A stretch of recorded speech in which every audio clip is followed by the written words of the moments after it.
With 3 days of tune-up racing behind them, everyone sailing the Worlds knows that there's no such thing as too much boat grip. Whether that means tightening every bolt or taking every tweak out of the mast. When you're battling the steep chop on the Berkeley Circle, you want everything on the boat to be perfect. Oh, it's a great place, but it's tough. When it's blowing 25 to 30 like yesterday, the chop on the Berkeley Circle is really...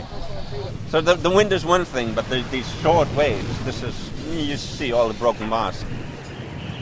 You know, the first day of racing was upwards of 30 knots. The 505s are awesome because you can handle them. I mean, you're still, when it's blowing 30, you're still actually racing. I mean, there's a bit of survival involved, but the racing's still really close. Of course, survival has different meanings for different teams. Even the very best sailors had trouble keeping their boats up in the breeze.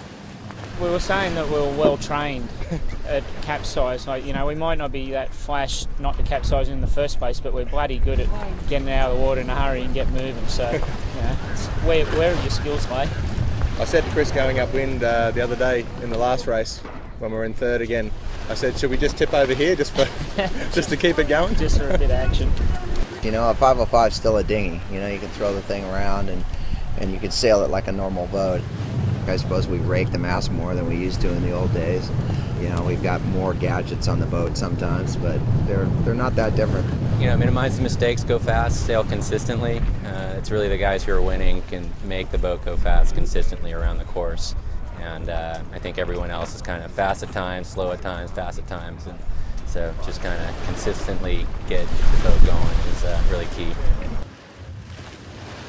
To go the right direction is really just what you visually see, and hopefully we're reading it okay. So I don't think I haven't placed too much emphasis on local knowledge here. Two boats have been fighting it out for the past week.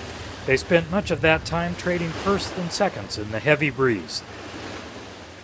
I think we're averaging less than 2. We had a horrible feeling that we could come here and come second every race and lose by a mile. So we kind of feared that coming into this event.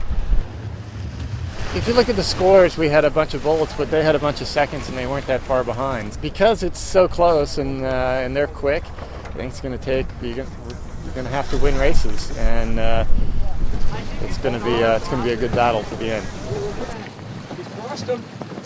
It's been a pretty full-on week this week. Plenty of breeze and some pretty epic racing out there. So yeah, it's been good fun.